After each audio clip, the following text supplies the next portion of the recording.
Welcome into the Sunday Night Sports Wrap. He's Eli, I'm Charlie, and Kentucky winners yesterday, 35-20 over Central Michigan. UK racks up 299 yards on the ground. But still, after the game, Coach Grant said, we're going to watch game film, and these guys are going to be sick. Well, you can't be completely confident in what they were able to do, specifically from the first half yesterday. Wildcats turning the ball over 4 times in the opening 2 quarters. 3 of those turnovers led to Central Michigan putting points on the board. Fortunately, that Kentucky defense on lockdown duty. The Wildcats pitching a shutout in the second half. And according to Coach Stoops, they picked the right time for their best performance as a unit. This is the best we've played as a unit, for a full game or full scrimmage or anything to this point. And, I felt like if we get at full strength and play together, and I thought I really liked the way we played as a unit today. Benny Snell was in the hospital hours before the game receiving some fluid for a virus he was battling. Didn't look like he was sick to me. How about 125 yards, a pair of touchdowns for Snell, and A.J. Rose? Yes, complimented him perfectly. The Robin, the Batman, 104 yards. He also had his first 2 career touchdowns, including one from 55 yards away.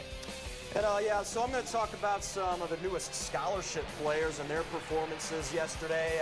The unsung heroes, so to speak, David Bouvier, Zach Johnson, and Miles Butler.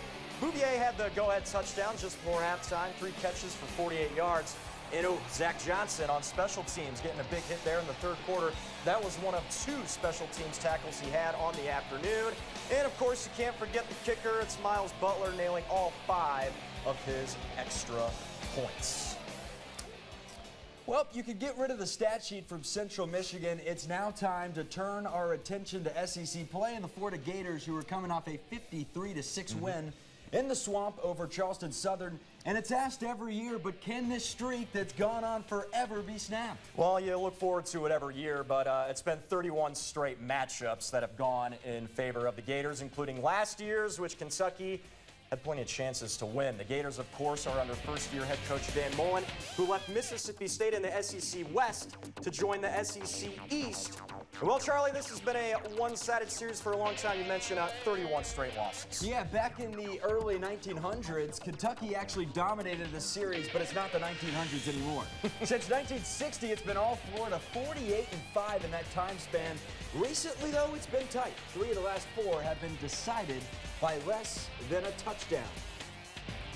We don't talk about it, but we know the streak. We know what it's all about. And I'm from Lexington, so I know more than those guys in the locker room do. So, but we've got a really good team. We've really got a strong bond with everyone. It's a different team. I'm really excited for that game.